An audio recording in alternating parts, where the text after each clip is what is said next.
on cherche fort. Nous, on ne cherche pas quelqu'un, comme Adebayo, mais on ne cherche pas quelqu'un, les petits ouïa qui sont en bas, en train de faire leurs petits jeux avec les gens qui sont dans les bérets et autres là. Quand on parle des légendes dans les autres pays, vous avez vu Didier Drogba se mélanger avec quelqu'un comme ça. Vous avez vu Eto'o-Fils se mélanger avec des gens comme ça. Vous avez vu des légendes au Ghana ici se mélanger avec les bérets comme ça. Jamais.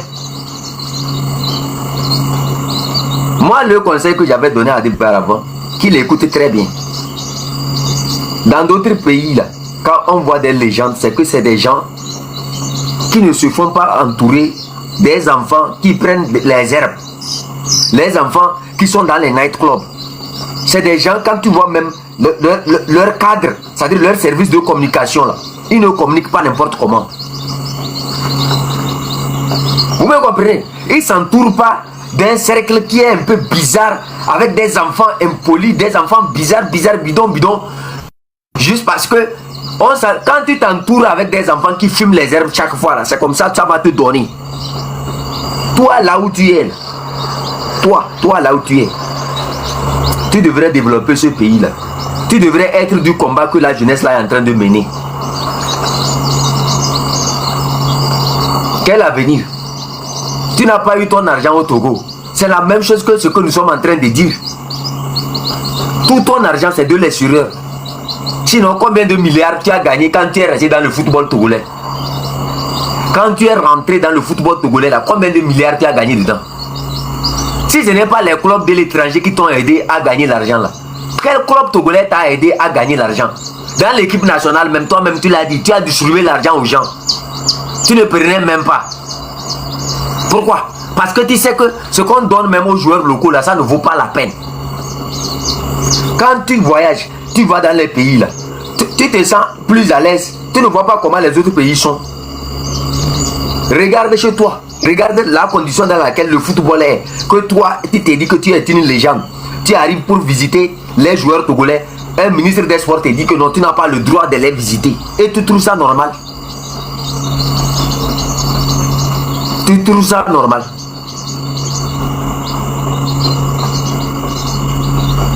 Je ne sais pas en fait qui sont réellement, c'est-à-dire au niveau où toi tu es arrivé là, le niveau que toi Adebayo tu es arrivé là. Je ne sais pas réellement qui sont toi tes conseillers. Je ne sais pas comment, du jour au lendemain, quelqu'un qui est arrivé à cette hauteur là, c'est-à-dire s'est laissé entourer par des gens comme Gogoligo. Si ce n'est pas Gogoligo, c'est les ouïa là qui sont tout autour de toi. À la fin, c'est les mêmes gens qui viennent t'embêter encore. Et ça devient autre chose. Mais enfin, toi tu ne devrais pas avoir un grand centre dans lequel tu vas poser au moins dans chaque région une académie de football. Veiller à l'entraînement des joueurs, veiller à l'entraînement professionnel des arbitres, veiller à l'entraînement professionnel. C'est-à-dire à recommencer, c'est-à-dire même mettre ton argent pour faire du tournoi togolais, un tournoi pas possible. Est-ce que toi, tu ne devrais... C'est-à-dire, tu dis que tu es professionnel, que tu as les qualités professionnelles pour faire quelque chose. Au moins, tu devrais avoir 5 centres de formation de football dans chaque région.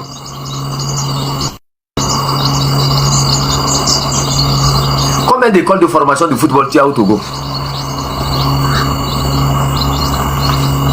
De simples joueurs seulement, on t'empêche même de voir. Protocole, enlève-moi celui-ci là. Moi, je ne fais rien. Je ne fais rien pour le Togo. Je ne vais rien faire pour le Togo. Je ne vais pas utiliser. C'est-à-dire, je ne suis pas l'État. L'argent même qu'on prend sur mon dos et que je suis obligé de payer les taxes là. Ils n'ont même pas utilisé ça pour faire quelque chose pour le pays. Des idiots comme ça, on vous fait croire que non. Et c'est pas, l'État ne peut pas tout faire. L'État ne peut pas tout faire. Toi aussi, il faut mettre ton... Combien toi tu as pour mettre pour que le pays là puisse se développer? Un État qui est assis sur des richesses. Un État qui est assis sur des milliards. Qui peut faire des prêts. Emprunter des milliards. Destinés à donner de l'eau potable à Dongoyo. Mais ils ont pris ça. Ouais, ils ont mangé. Tu viens me demander à moi d'aller creuser un puits. Chez Adongoyo. Le puits là, combien de personnes vont boire l'eau dedans? Au lieu de veiller à ce que les richesses qui sont destinées aux populations soient mieux utilisées, on veille c'est-à-dire à aider ceux qui nous font croire que l'État ne peut pas tout faire. Qui vous a dit que si l'État fait tout là, l'État va s'appauvrir? Qui vous a dit ça? Qui vous a dit que si l'État fait tout là, l'État va s'appauvrir? L'État ne s'appauvrit pas en créant de l'emploi. L'État s'enrichit plutôt en créant de l'emploi. Qu'est-ce qui appauvrit l'État? C'est la mauvaise gestion et les détournements de fonds qui appauvrissent l'État. Vous avez compris? L'État ne s'appauvrit jamais en créant de l'emploi. Plutôt, l'État s'enrichit plus en créant de l'emploi. Il n'y a aucun État qui s'est appauvri en créant de l'emploi. Plus l'État crée de l'emploi, plus il s'enrichit. Mais ce qui fait que l'État s'appauvrit, c'est que c'est la mauvaise gestion, les détournements de fonds, l'argent destiné aux projets qui sont dilapidés pour le bien de certains individus qui ne sont pas poursuivis. Voilà, quand on dit l'État ne peut pas tout faire, l'État ne peut pas tout faire. Vous aussi, les pauvres comme ce que vous êtes, vous prenez ça, vous mettez dans votre tête. L'État ne peut pas tout faire, l'État ne peut pas tout faire. On ne comprend rien, on ne cherche pas à comprendre le fonctionnement d'un État. Quand on dit l'État ne peut pas tout faire, là, ça veut dire quoi? Et il faut m'expliquer. Qu'est-ce que ça veut dire? L'État ne prend pas les taxes. L'État... Attendez, ça dit... Je ne sais pas comment les gens sont du jour au lendemain devenus si bêtes. Je n'arrive pas à vous comprendre. On va aller pas à pas. Je vais vous expliquer quelque chose. L'État ne peut pas tout faire. Mais l'État peut prendre toutes les taxes. L'État ne peut pas tout faire. Mais quand il faut détourner pour payer des voitures à leurs enfants et autres, ils peuvent tout faire ça. L'État ne peut pas tout faire. Mais quand il faut aller à un concours, il vous impose 5 000 francs, 10 000 francs. Et quand vous n'êtes pas retenu, est-ce qu'on vous retourne ce 5 000 francs là? C'est bête. C'est tellement bête. Un État qui crée des hôpitaux, emploie des étudiants sortis de la faculté de la médecine. Il y a un bon directeur de l'hôpital, ou bien bon, je ne sais pas comment vous appelez ça, une bonne gestion de ce centre hospitalier qui est bien équipé, qui produit des recettes. Est-ce que ce n'est pas une entreprise pour l'État? Est-ce que les recettes produites là-bas ne pourront pas servir à financer l'État? Quand vous avez des dirigeants qui ont une mauvaise gestion, c'est-à-dire qui n'ont même pas une vision pour leur pays, que la consommation, c'est ainsi. Nous n'avons pas des dirigeants au Togo qui ont un esprit, c'est-à-dire qui ont une vision de créer quelque chose. Eux sont dans la consommation, dans ce qu'ils peuvent prendre pour manger. Ils ne sont pas dans une vision où il faut créer, veiller à ce que ce qu'on a créé puisse perdurer pour des générations. Ils ne pensent pas à la génération. Eux pensent uniquement c'est-à-dire au liquide qui vient de leur pénis. C'est tout. Veuillez me dire sincèrement ici, quand je vois les gens développer, l'État ne peut pas tout faire. L'État ne peut pas tout faire. Vous êtes tellement bête que vous n'arrivez pas à comprendre que quand l'État crée de l'emploi, l'État ne s'enrichit pas, l'État ne s'appauvrit pas. Plutôt l'État s'enrichit. Vous avez compris ça? C'est tellement bête. Si ce n'est pas vous dans votre pays là, même dans les pays où on dit que l'État ne peut pas tout faire, chaque fin de mois, les gens sont payés. Ou bien il y a des opportunités. L'État crée des opportunités. L'État finance les subventions au niveau des engrais. On ne peut pas seulement dire allez-y dans l'élevage, allez-y dans l'agriculture.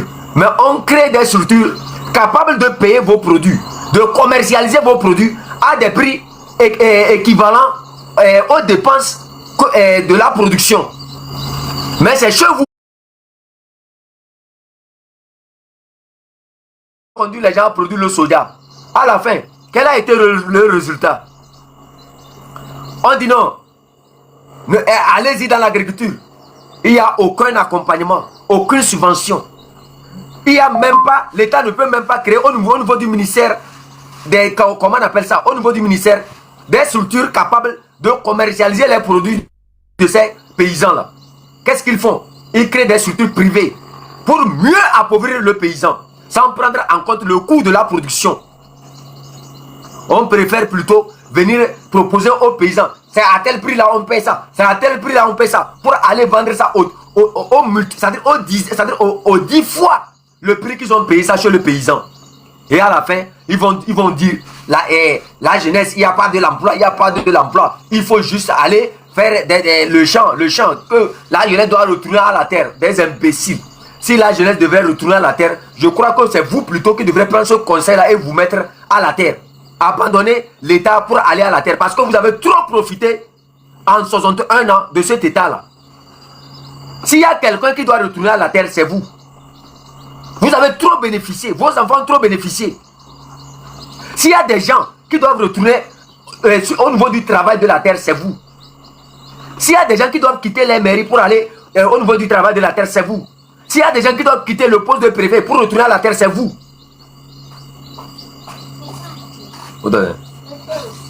Ouais, libre. Dina.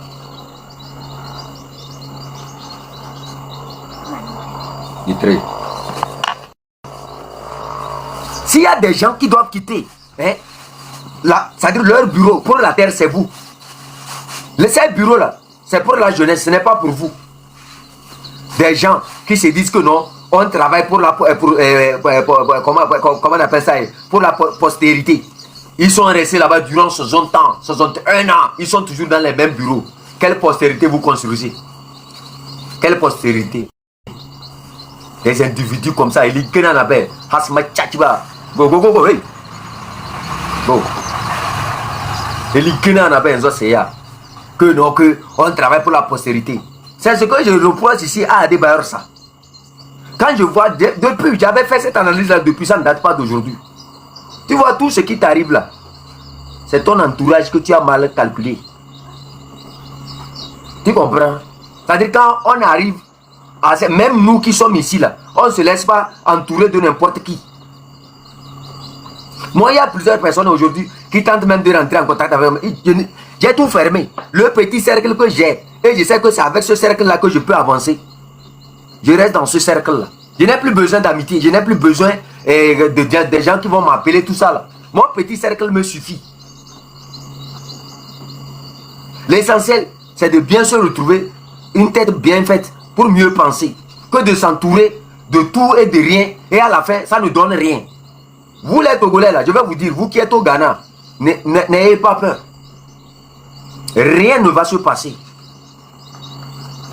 Vous m'avez compris? Ne vous laissez pas effrayer. Tout ce que... Vous voyez Choco Péché là. Et leur truc d'Abribaro, moi je dis c'est de la manipulation. Ils ont fait ça pour mettre la peur dans ceux qui sont au Ghana comme combattants. Mais vous n'allez pas nous effrayer. Personne. Je vous répète ça ici. Personne ne pourra me faire peur au Ghana ici. Que ça soit clair. Personne. Tant que je ne suis pas dans l'escroquerie, tant que je ne suis pas dans le vol, tant que je ne suis pas dans quelque chose qui me lie, c'est-à-dire à voler les gens là, et tant que je défends seulement, c'est-à-dire mon pays, et que je veux... C'est pas... Vous parlez ça, non? Vous connaissez ce qu'on appelle les groupes de pression. Vous connaissez ce qu'on appelle les groupes de pression. Il ne faut pas seulement être un activiste et sortir. Non, il faut avoir aussi des groupes de pression. Hein? Il faut travailler d'abord sur vous d'abord. C'est vous que les gens là peuvent effrayer aussi. Sinon, moi là, je n'ai pas peur de quelqu'un. Vous me voyez quand moi je dis ma vérité, je dis ça, bam.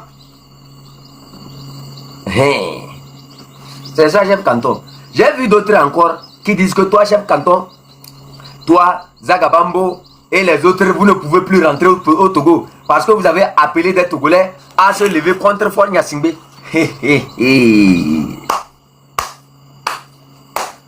La beauté partagée, c'est pas protocole seul qui est ici. Vous êtes 276 personnes ici. Appuyez-moi sur les fleurs là, c'est 1000 fleurs seulement. Appuyez sur ça. Je vois des invitations. Vous voulez monter pour dire quoi? Si vous montez du jour au lendemain, on vous ramasse. Vous avez quelle force? Hein? Je vais vous rappeler quelque chose ici. Que ça soit clair pour chacun d'entre nous. Voilà, vous voyez, quand je parle maintenant, c'est maintenant, ils commencent par jeter les fleurs, les Niki, les Salsero, les protocoles, les quoi, hein. Vous avez les fleurs comme ça et vous me laissez parler d'abord. Hein? Les gens ont dit que moi je mange les fleurs. Et vous venez ici, vous ne me donnez pas les fleurs. Après, c'est pour aller donner ça, votre argent là aux femmes. Pendant que les femmes vont vous abandonner, vous allez venir ici. Cher Canton, tu sais que je suis sorti avec une Togolaise là. Je l'ai envoyé $1000. Et du jour, elle m'a laissé. Non, elle t'a pas laissé où? Elle allait te prendre même. Maintenant, dans la vie, tu n'as rien vu encore.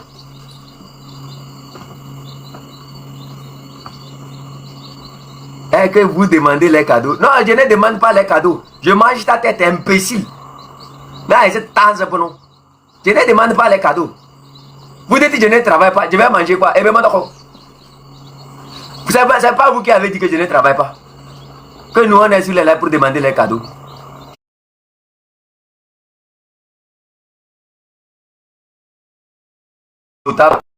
Aux hommes de Dongoyo là. Il dit que non, combien de cadeaux? D'abord, même tu m'as donné, tu me laisses parler comme ça. J'ai vu des gens dire que non, moi, Zagabambo, le grand frère Ferdinand était le commandant et nous tous qui critiquons le régime matin, midi, soir, protocole, table, notre équipe. Ils nous ont publié même, ils ont fait une vidéo comme ça, ils ont publié. On ne va jamais retourner au Togo. Hey, j'ai dit oh. Quand je me suis intéressé à la page qui a publié comment on appelle ça, cette vidéo là, ça m'a fait rire. Toi-même, tu es au Togo là, hein? Tu gagnes quoi? Qu'est-ce que tu as plus que nous? Qui te dit même que le Togo nous manque? Mais comment moi, je peux me déplacer, aller dans un pays où chaque fois quand je me lève, c'est une inondation qui tue les gens. C'est la faim qui tue les gens. C'est les gens qui n'ont pas l'eau potable. Alors que je suis dans une zone où je dors bien, je mange bien, je chie bien. Même quand je chie et ça fait du bruit, la police vient vérifier pour voir. Ah, est-ce que c'est-à-dire quelque chose de mal ne m'est pas arrivé? Il dit non, je suis en train seulement de chier. Ils sont obligés même de veiller à ma sécurité parce que mon caca fait trop du bruit. Ils ont pensé que c'est des explosifs. Maintenant, dites-moi, qu'est-ce qui va me manquer au Togo pour que moi je puisse aller là-bas? La bourse que vous avez là-bas, ou bien, moi je vous ai dit ici chaque fois, je dis ça chaque fois que le jour où je vais chasser Faure Gnassingbé du pouvoir, je vais amener des bulldozers, je vais racler tout le Togo. Comme ça, je prends des entreprises qui peuvent me construire 50 gratte-ciel en moins d'une heure ou bien en moins d'une journée. Et je commence par loger les Togolais dedans. Bonsoir, monsieur. Oui. Ça va? Oui. Nous avons un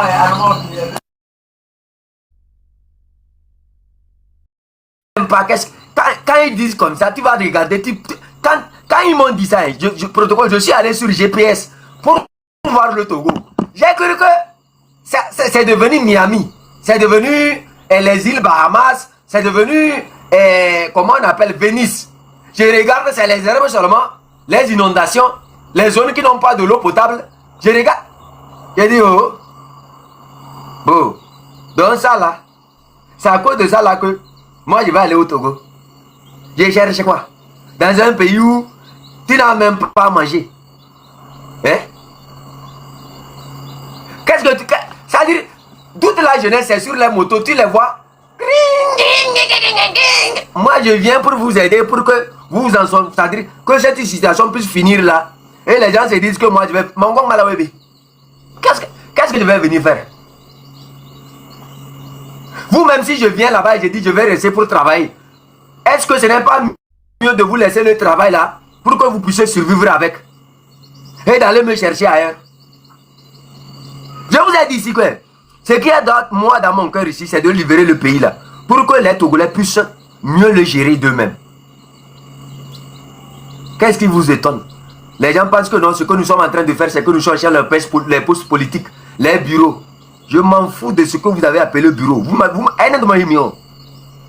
Je n'ai rien à cirer de ce qu'on appelle député. Je n'ai rien à cirer de ce qu'on appelle maire. Je n'ai rien à cirer de ce qu'on appelle président.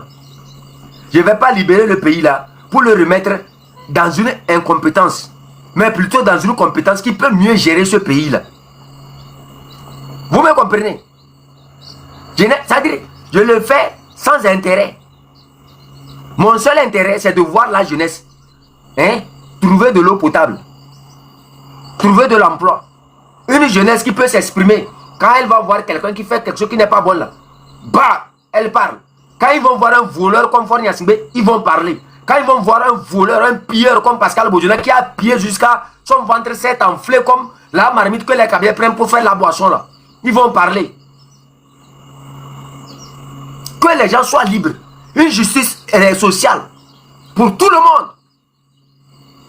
Pour que le pays puisse démarrer. Qu'est-ce que j'ai à foutre des buveurs de Sedabi qui sont enlomés comme Jean-Pierre Fabre et leur ouïa qui les suit, l'autre qui est assis sur la chaise, il se pousse, il va à Vaughan. Tu t'imagines du jour là. J'ai quoi à foutre de ces désordonnés là? Que les gens là puissent faire des pauses pour me dire que nous, le pays nous manque. Moi, ce qui me manque à l'heure actuelle, je vais vous dire, c'est Miami, protocole. C'est Miami qui me manque. C'est Venise qui me manque. C'est les îles Caïmans qui me manquent. C'est pas les petits pays. C'est pas vos. Qu'est-ce qu'il y a à Lomé? Et moi, ça va me manquer. Le Ghana, là, les femmes, les filles. Tu vois une fille, comme elle mange bien, la peau est lisse. C'est-à-dire, quand tu vois une fille, tu vas croire que c'est 3D qu'on a pris. C'est intelligence artificielle qu'on a pris pour bâtir la fille. C'est pas les fesses que je. Tu vois, c'est-à-dire, toi-même, quand tu vois le truc, tu sais que non, ça, c'est une personne. Au Togo, quand tu regardes les filles, toi-même, regarde. Regarde les filles. Le garçon ne trouve pas à manger. Leurs parents ne trouvent pas à s'en sortir. Comment ils pourront prendre soin de leur fille? Comment? Quand vous voyez les Ghanéens, vous courez derrière. Quand vous voyez les Ivoiriens, vous courez. Ouais, ils ont de grosses fêtes. C'est parce qu'ils ont accepté le sacrifice ultime. Ils ont accepté de travailler pour que les ressources de leur pays puissent servir à bâtir la nation. Bâtir la nation aussi, c'est investir dans l'humain. Que le parent qui se lève matin, midi, soir pour aller au travail, puisse gagner et nourrir sa famille. Puisse travailler et habiller sa famille. Puisse travailler et construire un futur pour sa famille. Mais quand on regarde chez nous, il y a quoi qui va me manquer au Togo? Si moi je cherche dans un pays où je dois voyager, ce n'est pas au Togo que moi je vais aller. Je vais aller faire quoi là-bas? Dans un pays où, quand tu ouvres ta bouche seulement, même pour dire qu'il n'y a pas l'eau potable, tu es en prison. Dans un pays où, quand tu ouvres ta bouche seulement pour dire bonjour à quelqu'un, tu es en prison. Dans un pays où Pascal Bodjola, après avoir mangé deux bassines de pâtes, il se lève, il regarde quelqu'un, il dit amenez-le en prison. Ça, c'est un pays, ça. Fobi Katako, lui, il est là-bas depuis des années. Il élève les comment on appelle ça là? Comment on appelle le truc là même? Il élève quoi là-bas? Fobi Katako élève les souris de la maison là. Ce que les blancs appellent, le Kadi appelle Kozonga là. Kozonga, je sais pas. C'est les rabbits, non? Les protocoles, comment on appelle ça même? Les Kozonga de la maison là. C'est vous qui êtes allé à l'école. Je ne sais pas comment vous appelez ça. Il élève ça, ça fait plusieurs, combien d'années? Combien de grandes selles il a pu se construire avec? Chia! Moi, le Togo va me manquer. Ah, les lapins, voilà.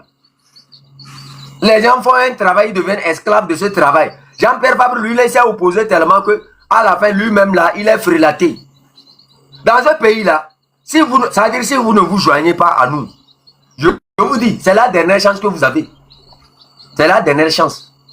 Des individus comme ça, pendant que les autres mangent, leurs enfants voyagent, des gens qui n'arrivent même pas à voyager, des gens qu'on donne seulement 5 000 francs, ils sortent et c'est eux qui ont le grand verbe, l'argumentaire, ils veulent argumenter, dire aux gens que non, oh, vous, le pays vous manque, le pays vous manque. Regarde-moi des Jimakola comme ça, le pays me manque en quoi?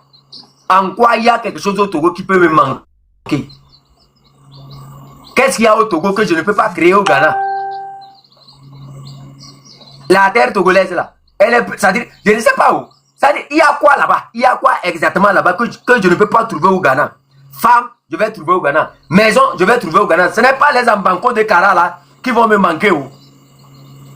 Ce n'est pas les embankos de 1800, de 1282 là qui vont me manquer où? Ce que nos ancêtres ont construit jusqu'alors, on n'arrive même pas à trouver ça. Les gens nombreux qui sont à Kara là, combien d'entre eux utilisent même un ventilo? Est-ce qu'ils connaissent? La fois passée, vous n'avez pas vu votre Françoise quand elle est allée dans son village. Jusqu'alors là, les maisons qui sont là-bas, c'est l'ancien temps. Il n'y a même pas de plafond. Un lézard rentre par en haut, tu dors comme ça, sûrement que tu as la bouche ouverte comme ça, il chie dans ta bouche. Paya. Parce qu'il n'y a pas un plafond pour protéger tout ça.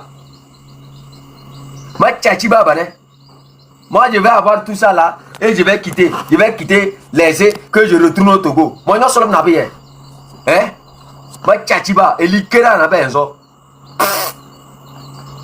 Chia! Si je suis fatigué de ma première maison, je vais aller dans la deuxième maison. Si je suis fatigué de la deuxième, je vais aller chez mon patron. Si je suis fatigué de la première maison de mon patron, lui, il a au moins une centaine. Et jusqu'alors, là, je connais tous ces emplacements là où je peux aller. Il y a les climatiseurs, il y a la télévision, il y a à manger dans tous ces bureaux. Je peux manger. Si c'est nourriture là, nourriture ne va pas me manquer. Oh. Si je suis fatigué, je pars en France. Chez Protocole. Si je suis fatigué, je pars chez Tata Esseni. Si je suis fatigué, je pars chez, comment on appelle ça, Bayabessou. Chez Table Ronde. Si je suis fatigué, je m'en vais en Amérique chez Warrior. Si je suis fatigué, je m'en vais où là? Plusieurs personnes même attendent de me voir comme ça. Et c'est chez vous là-bas. Moi, je vais aller rentrer dans une porcherie que non, que je viens.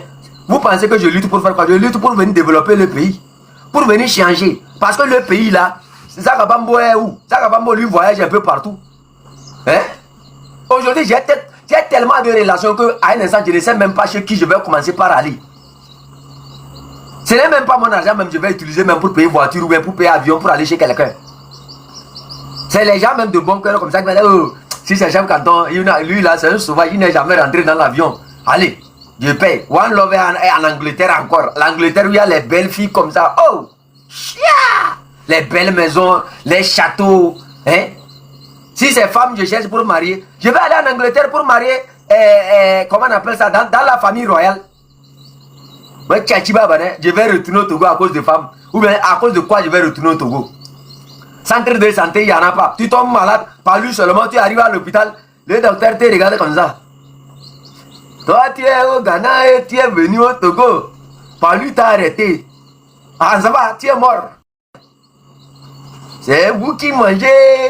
Et nous, on est ici, on vous regarde seulement. Et tu viens que je n'ai qu'à te soigner pour que tu ailles manger encore. Tu es mort. Il prend la seringue de 1884 là. Il tire ça, oui. Il te pique toute la seringue rentre dans ta peau. C'est l'hôpital ça. Au Ghana ici, à l'hôpital là, hein, quand tu vas à l'hôpital, tu n'as pas l'argent. On te soigne proprement. Rich Hospital est là-bas. Oh, Glo. Oh, ça fait longtemps, Glo. J'espère que vous allez bien. Hein, Dieu soit avec vous, hein. Dieu soit avec vous, grand soeur. Dieu soit avec vous. Que Dieu apaise. Qu'il vous fortifie. Qu'il vous donne une grande force. Devant, c'est rien. Devant, ce n'est que l'avenir. Merci beaucoup. Protocole. C'est-à-dire, moi, ce qui m'énerve, c'est que c'est des Togolais qui sont au pays, qui n'arrivent même pas à trouver à manger, qui font ces genres de publications pour dire que non, vous n'allez plus revenir au Togo, vous n'allez plus revenir au Togo. Toi-même qui es dans ce Togo-là, tu manges quoi? Tu as combien dans ta poche? Toi-même, tu n'as rien. Eh bien, voilà. Un maçon au Ghana, là. Un maçon au Ghana. Et un seul chantier qu'il fait.